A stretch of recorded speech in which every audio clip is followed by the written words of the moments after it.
बिस्मिल्लाहिर्रहमानिर्रहीम। अस्सलाम वालेकुम स्टूडेंट्स, वेलकम इन क्लास। आज का लेक्चर हम प्रीवियस लेक्चर्स को रिपीट करेंगे। हमने चैप्टर 2 कंप्लीट किया है रिसेंटली। हम लास्ट जो हमारा लेक्चर हुआ है उसमें हमने जो टर्म्स स्टडी की थी वो चैप्टर 2 की थी और चैप्टर 2 हमारा कंप्लीट हो चुका है। तो आज हम उसी चैप्टर को रिवाइज़ करेंगे ताकि आपको तमाम टर्म्स रिवाइज़ हो जाएं और फिर उसके बाद जैसे कि आपको टेस्ट का शेड्यूल मिल चुका है, 2 चैप्टर्स के आपके टेस्ट होंगे। तो आज हम कुछ जो बेसिक टर्म्स हैं उनको दोबारा से रिवाइज़ करते हैं, फिर हम अपने नेक्स्ट चैप्टर की तरफ चलेंगे नेक्स्ट लेक्चर के अंदर। जैसे कि आप जानते हैं हमने एनाटॉमिकल पोजीशन के बारे में स्टडी किया था। एनाटॉमिकल पोजीशन के अंदर हमने पढ़ा था, एनाटॉमिकल पोजीशन के बारे में हमने पढ़ा था, in this position the body is straight in standing position where eyes looking straight, the upper limbs by the side close to the body with palms of hands are facing forward, the feet are together with toes pointing forward and the legs are fully extended, mouth is closed। ये कुछ specifications हैं जो अगर इंसान, ये model जो हमारा होता है, अगर उसने ये तमाम की तमाम स्पेसिफिकेशंस उस पर पूरी हो रही होती है तो हम कहते हैं वो एनाटॉमिकली पोजीशन पे ख़ास पोस्चर है जिसको हम एनाटॉमिकली पोजीशन कह रहे हैं, जिसके अंदर आपकी बॉडी स्ट्रेट होती है। मॉडल की जो जिस पे हम स्टडी कर रहे हैं उसकी बॉडी स्ट्रेट स्टैंडिंग पोजीशन में होती है, वो खड़ा होता है बिल्कुल सीधा और देख वो बिल्कुल सीधा रहा होता है। तो eyes looking straight, upper limbs hanging by the side close to the body, it's mean कि आप जो अपर लिम्स हैं वो हैंगिंग पोजीशन पे होंगे और बॉडी के क्लोज होंगे। Palms of hands are facing forward का मतलब ये है कि उसकी हथेलियाँ सामने की तरफ होंगी, जैसे कि यहाँ पे दिखाया गया है।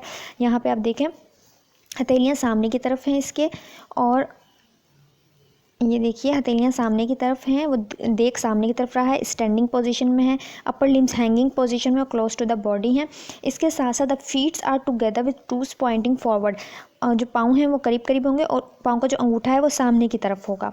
And legs are fully extended, mouth are closed. ये तमाम की तमाम बातें अगर किसी भी पोजीशन के अंदर पूरी हो रही हैं तो हम उसे कहते हैं एनाटॉमिकल पोजीशन। तो एनाटॉमिकल पोजीशन की डेफिनेशन हमने ये पढ़ी थी, इन this position the body is straight, the standing position the eyes looking straight, the upper limbs hanging by the side close the body and palms of hands are facing forward and feet are together with toes pointing forward and legs are fully extended, mouth is closed। ये definition है, आपने ये definition याद करनी है, right. इसके अंदर तमाम जो पैरामीटर्स बताए गए हैं उन तमाम को लिखना है कि स्टैंडिंग पोजीशन में होगी बॉडी, स्ट्रेट पोजीशन में होगी, आइज लुकिंग स्ट्रेट होगा, अपर लिम्स हैंगिंग पोजीशन में होगा and side close to the body होंगे, palms of hands are facing forward, feets together, the toes pointing forward and legs are fully extended, mouth is closed। तो ये तमाम positions का आपने definition में लिखना है तो डेफिनेशन करेक्ट होगी। फिर इसके बाद हम कुछ और टर्म्स पढ़ते हैं।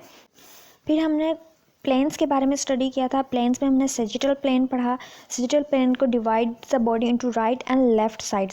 जब body right and left side में डिवाइड हो रही होती है तो हम कहते हैं सेजिटल प्लेन। इसको हम दो में डिवाइड करते हैं, mid sagittal plane and parasagittal plane. Mid sagittal plane में का मतलब है कि जब इक्वल पार्ट्स में प्लेन डिवाइड हो रहा हो, right and left equal part बन रहे हो। अगर अनइक्वल पार्ट्स में डिवाइड हो रहा है तो इट्स मीन पैरासेजिटल प्लेन। फिर फोरेंटल एंड कॉर्नियल प्लेन्स के बारे में हमने कहा था कि divides the body into anterior and posterior portion. Body को इस तरह डिवाइड किया जाए कि उसका फ्रंट वाला पोर्शन और बैक वाला पोर्शन में बॉडी सेक्शन वाइज डिवाइड हो, तो हम उसे कहते हैं फोरेंटल एंड कॉर्नियल प्लेन। जैसे यहाँ पे देखिए दिखाया गया है कि सेजिटल प्लेन की पहले यानी कि जब हम राइट एंड लेफ्ट में डिवाइड करके दरमियान से काट रहे होते हैं बॉडी को, फिर कॉर्नियल प्लेन के दरमियान इस तरह कट डाउन हो रहा है कि उसका फ्रंट वाला पोर्शन एंड बैक वाला पोर्शन अलग-अलग हो रहा है। एंड ट्रांसवर्स प्लेन कहते हैं divide the body into superior and inferior portion, means कि उसके अपर पार्ट्स एंड दरमियान से अगर बॉडी को काट दिया जाए, हॉरिजेंटली बॉडी को काट दिया जाए तो हम कहते हैं ये ट्रांसवर्स प्लेन बन रहा है कि ऊपर वाला पोर्शन एंड नीचे वाले पोर्शन के अंदर बॉडी डिवाइड हो जाती है। इसी तरह ऑब्लिक प्लेन है। ऑब्लिक प्लेन का मतलब ये कि अगर इसके अलावा ट्रांसवर्स, सेजिटल्स एंड फ्रंटल प्लेन्स के अलावा कोई भी प्लेन बन रहा है तो हम उसे ऑब्लिक प्लेन कहते हैं। Passes through the body organ at any angle, कोई भी एंगल बना सकता है, बॉडी को किसी भी तरह कट डाउन किया जा सकता है किसी भी एंगल से, हम उसे ऑब्लिक प्लेन कह रहे होते हैं।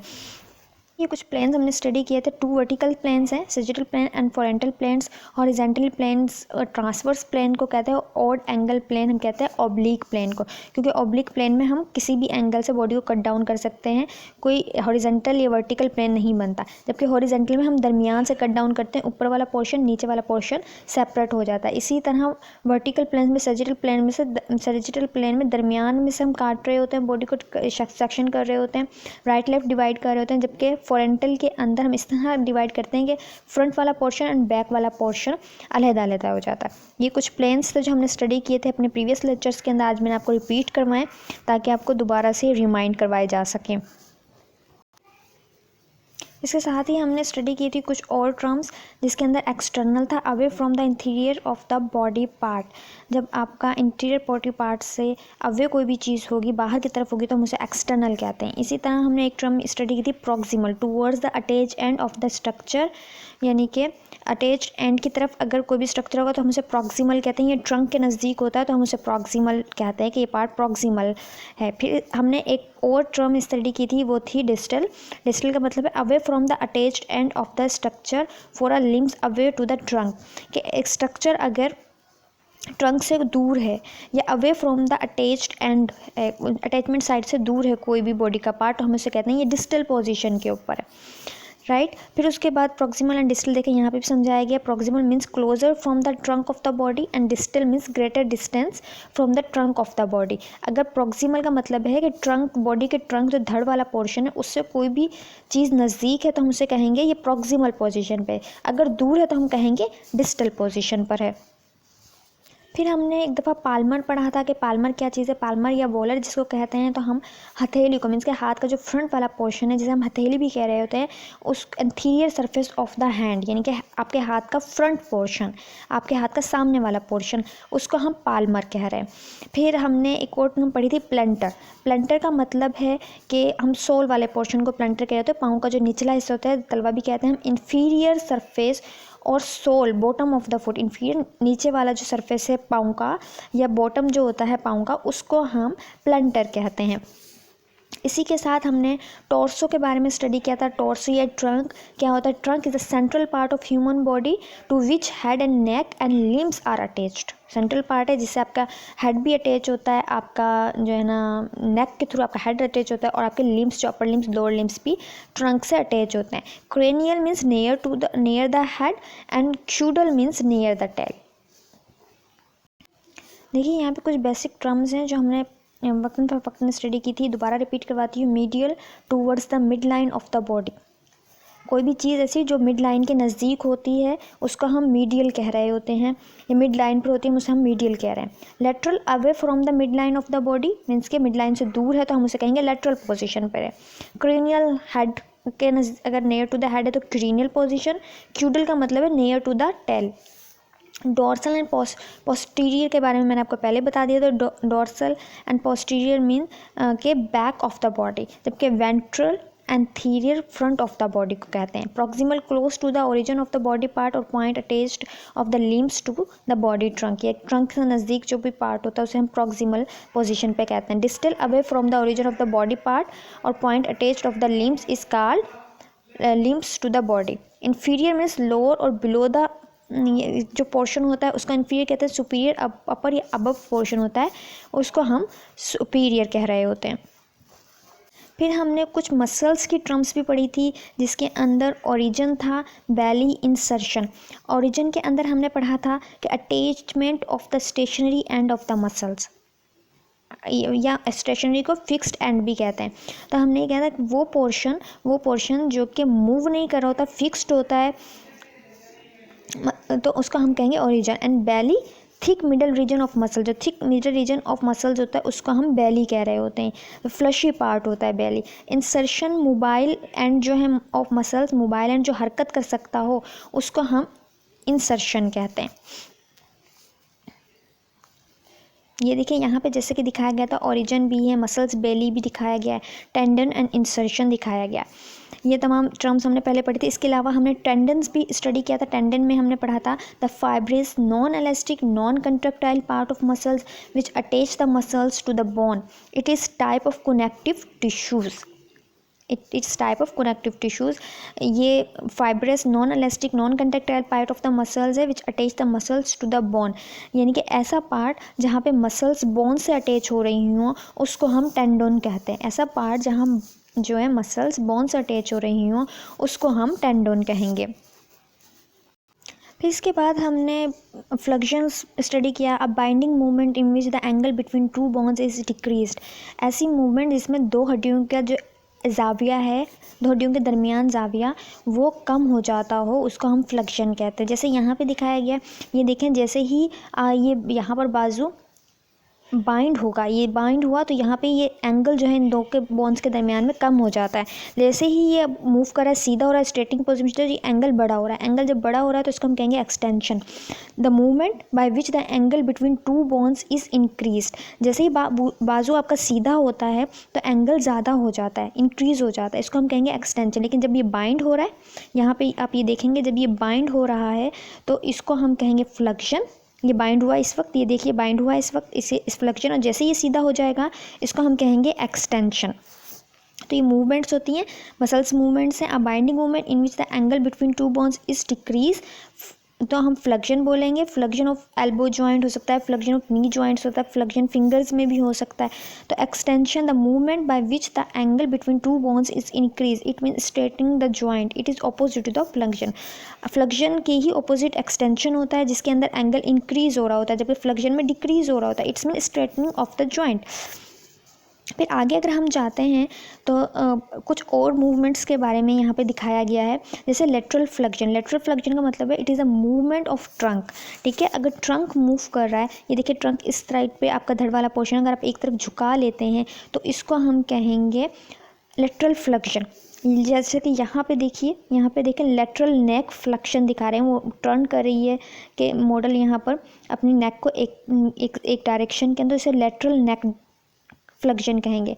इसी तरह ये लेटरल ट्रंक फ्लेक्शन है, इस तरफ बाइंड हो रहा है ट्रंक तो ये लेटरल फ्लेक्शन ट्रंक फ्लेक्शन है। ये डिफरेंट किस्म की मूवमेंट्स हैं, देखने में आती हैं हमारी बॉडी के अंदर। यहाँ पे दिखाया गया है कि एक्सटेंशन एंड फ्लेक्शन थंब की दिखाई गई है, साथ के साथ फिंगर्स की भी दिखाई गई है। जैसे ही एंगल डिक्रीज़ होगा फ्लेक्शन, और एंगल अगर टू बोन्स के दरमियान इंक्रीज़ होगा तो हम उसे एक्सटेंशन बोलते हैं। इसके अलावा हमने कुछ और टर्म्स भी स्टडी की थी, वो भी मैं आज ही के लेक्चर में आपको रिपीट करवा देती हूँ। ये देखिए यहाँ पे अबडक्शन की मूवमेंट दिखाई गई है। मूवमेंट देखें, ये जैसे कि यहाँ पर ये मूवमेंट दिखाई जा रही है, जैसे ही बाजू ऊपर की तरफ उठ रहा है फिर नीचे की तरफ जा रहा है तो movement away from the central axis. ऐसी मूवमेंट जो आपके सेंट्रल एक्सिस से दूर ले जाए आपके बॉडी के पार्ट को, उसको हम अबडक्शन कहते हैं। फिर abduction of the limbs is the movement away from the mid line of the body in a corneal plane. अब देखेंगे जैसे ऊपर उठा तो ये वाला ट्रंक पोर्शन है और ये है मीडियल पोर्शन, अगर हम कहें तो ये मिड लाइन हम कंसीडर कर सकते हैं। तो जैसे ही ये ऊपर उठ रहा है तो मिड लाइन से दूर होता जा रहा है, ये डिस्टेंस बढ़ता जा रहा है। जब ये ऊपर पोजीशन पे होता है, ये ऊपर की डायरेक्शन पे होता है, जैसे कि अभी जाएगा ये देखिए ये ऊपर गया है, तो इस वक्त ये जब दूर हो गया ये बॉडी से, जब बॉडी से दूर हो गया तो it's mean the movement away from the central axis है, तो इसको हम कहेंगे अबडक्शन। इट्स मीन जैसे ही बाजू आप ऊपर की तरफ मूव करते हैं, ऊपर उठाते हैं तो हम उसको अबडक्शन कहते हैं, और जब वापस लेके आते हैं बॉडी की तरफ तो उसे हम अडक्शन कहते हैं। अबडक्शन और अडक्शन एक दूसरे के ऑपोजिट टर्म है। आप बाजू को दूर लेके जा रहे हैं तो इस वक्त अबडक्शन, जैसे ही अब देखें नज़दीक आया बाजू तो ये होगा अडक्शन, फिर दूर गया अबडक्शन, और जैसे ही बाजू नज़दीक आएगा उसे हम कहेंगे अडक्शन।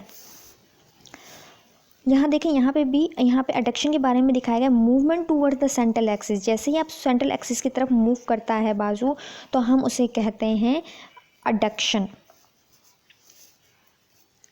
देखिए यहाँ पे फिंगर्स एंड थम्प्स की दिखाई गई है movement, abduction and adduction. Abduction जैसे ही movement away from the central axis होगी, अंगूठा दूर जाएगा उसे अबडक्शन कहेंगे, और नज़दीक आएगा उंगलियों की तरफ तो उसे हम कहते हैं adduction, movement towards the central axis. इसी तरह फ्लेक्शन और एक्सटेंशन की मूवमेंट है। जैसे ही आप अंगूठे को हथेली की तरफ लेके जाते हैं, बाइंड करते हैं तो एंगल डिक्रीज हो जाता है, हम कहते हैं ये फ्लेक्शन है, थंब की फ्लेक्शन मूवमेंट है। जैसे ही आप उसे वापस खोलते हो और उंगलियों से दूर लेके जाते हैं, रिलैक्स पोजीशन पर ले आते हैं, तो हम उसे कहते हैं एक्सटेंशन, क्योंकि उस वक्त एंगल इंक्रीज हो रहा होता है। ये देखिए यहाँ पे भी कुछ मूवमेंट्स दिखाई गई हैं, जैसे कि मैंने आपको पहले भी बताया था इसकी डिटेल। फिर हमने कुछ रोटेशन से रिलेटेड टर्म्स पढ़ी थी कि rotation movement of a part of a body around its long axis. अगर कोई भी बॉडी का पार्ट अपने लॉन्ग एक्सिस के गिर्द घूम रहा है या टर्न कर रहा है तो हम उसे रोटेशन कहते हैं। रोटेशन का मतलब होता है घूमना, किसी एक पॉइंट के गिर्द अपनी मदार के अंदर घूम रहा होता है, कोई एक मरकज़ होता है जिसके गिर्द कोई चीज़ घूम रही है तो हम उसे कहते हैं वो रोटेशन के हालत के अंदर है। रोटेशन का मतलब है कि लॉन्ग एक्सिस के गिर्द बॉडी का मूवमेंट। अब यहाँ पे देखें जैसे कि ये नेक की रोटेशन दिखाई गई है और लेटरल रोटेशन और मीडियल रोटेशन दिखाई गई है। लेटरल रोटेशन के अंदर देखें आपने medial rotation, lateral rotation. Medial में क्या है कि rotation towards the medial side of the body, rotation towards the medial side of the body कहलाएगी मीडियल रोटेशन, जबकि lateral rotation rotation towards the lateral side of the body, rotation जो कि lateral side of the body होगी उसको हम lateral rotation कहेंगे। Circumduction में ये है, circumduction is the combination is sequence of the movements of flexion, abduction, extension and adduction. Circumduction की मूवमेंट जाहिर करती है कि कम्बिनेशन है ये सीक्वेंस का, फ्लेक्शन का, अबडक्शन का, एक्सटेंशन का एंड एडक्शन, ये तमाम मूवमेंट्स मिलकर सर्कमडक्शन बनाती हैं। रोटेशन के बारे में देखिए सारी डेफिनेशंस मौजूद थी। Movement of the part of the body around its long axis, medial rotation, rotation towards the medial side of the body, lateral rotation, rotation towards the lateral side of the body, circumduction, circumduction is the combination, is the sequence of the movement of flexion, abduction, adduction and extension. फिर हम लोगों ने पढ़ा था pronation के बारे में and सुप्यूनेशन के बारे में। Pronation, the movement occurs in a forearm whereby the palm is turn backward. जैसे ही आपके हाथ पीछे के पाम जो है आपकी बैकवर्ड टर्न करती है तो हम इसे प्रोनेशन कहते हैं। इसी का ऑपोजिट हमने एक सुप्यूनेशन पढ़ा, the movement occurs in a forearm where the palm is turned forward. लेकिन जैसे ही आपकी जो हाथ है वो आगे की तरफ मूव करता है, आपकी हथेली सामने की तरफ फॉरवर्ड डायरेक्शन में आ जाती है तो हम उसे सुप्यूनेशन कहते हैं। जैसे protraction and retraction, a forward and anterior movement of the anatomically parts of the body, उसको हम कहेंगे प्रोट्रक्शन।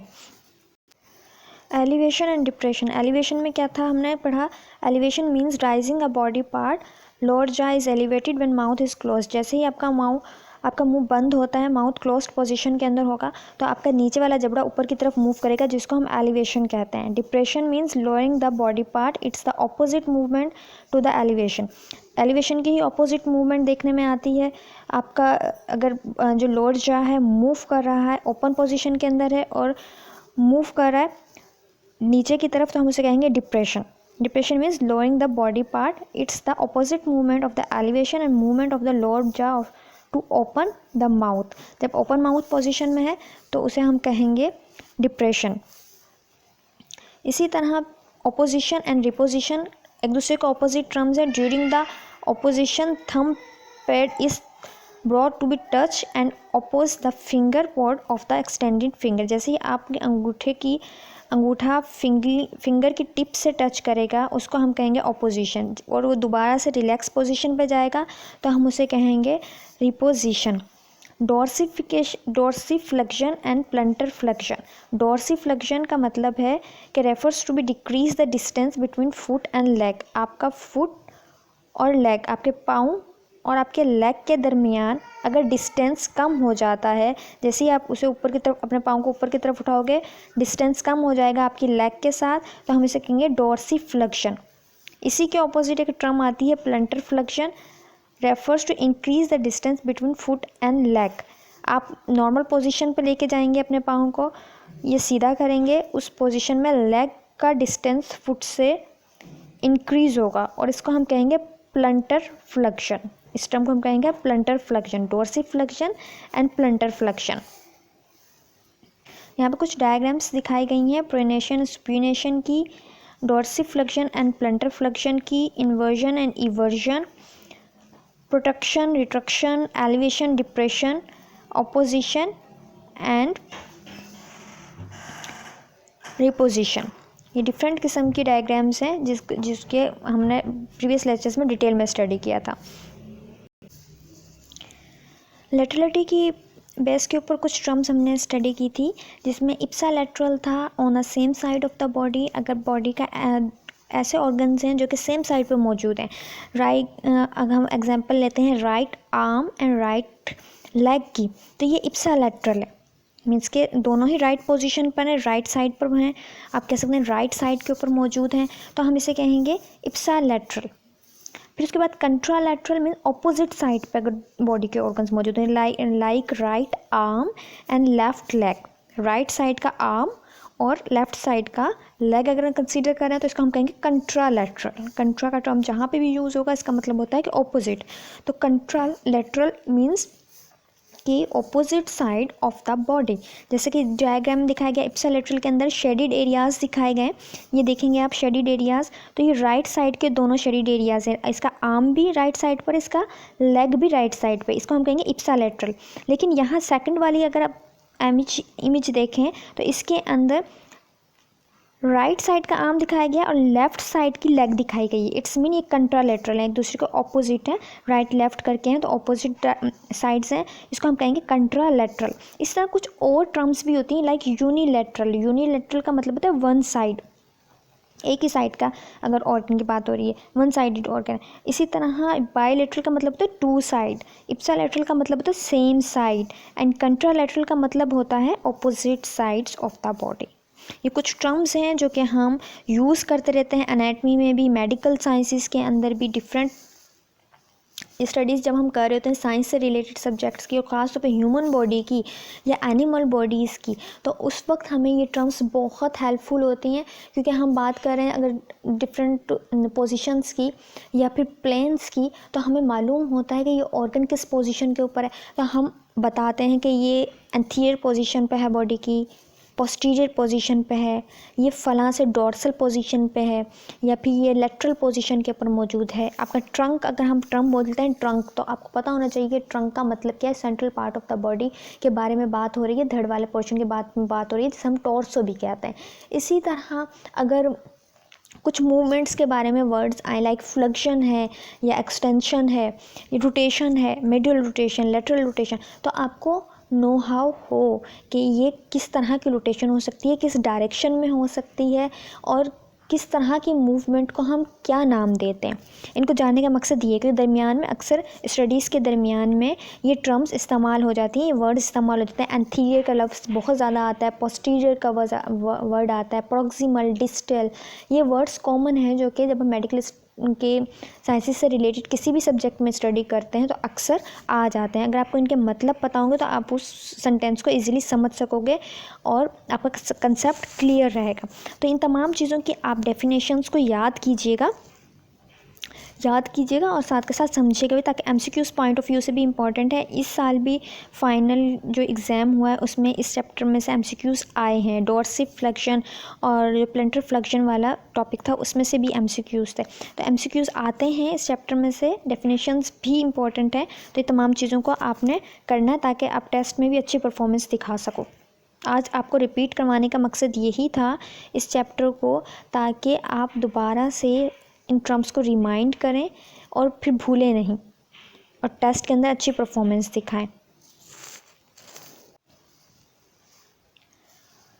उम्मीद करती हूँ जिन स्टूडेंट्स ने प्रीवियस लेक्चर कोई मिस भी किया है तो आज के लेक्चर्स में उनको काफ़ी हेल्प हासिल हो जाएगी टर्म्स को समझने में और याद करने में। आज जस्ट मैंने क्विक रिव्यू दिया है, बहुत जल्दी से आपको पढ़ाया क्योंकि ऑलरेडी हमने इसको काफ़ी ज़्यादा लेक्चर्स के अंदर कवर किया। अमूमन हम 4 टर्म्स ही पढ़ते थे, ज़्यादा टर्म्स नहीं पढ़ते थे। कोशिश होती थी कि डेफिनेशंस, छोटी डेफिनेशंस हैं तो 5-6 भी हो जाती थी, लेकिन अदरवाइज़ हम 4 लेके चल रहे थे। तो आपने साथ साथ याद कर ली होंगी और राइट डाउन भी की होंगी, तो इन्हीं को फर्दर आप दोबारा से राइट डाउन कीजिएगा और राइट डाउन किए हुए तो याद ज़रूर कीजिएगा ताकि टेस्ट में आप सॉल्व कर सकें। और टेस्ट को नीट एंड क्लीन सॉल्व करना है आपने, मार्कर का इस्तेमाल करते हुए हेडिंग्स दीजिएगा। और फिर अगर कहीं ज़रूरत पेश आए डायग्राम की तो वहाँ पे डायग्राम भी ड्रॉ कर सकते हैं। टेस्ट के बारे में मैं गाइडलाइन आपको फिर दे दूँगी डिटेल के साथ। आज के लिए इतना ही। अपना ख्याल रखिए, अपनी फैमिली का ख्याल रखिए। अल्लाह हाफिज़।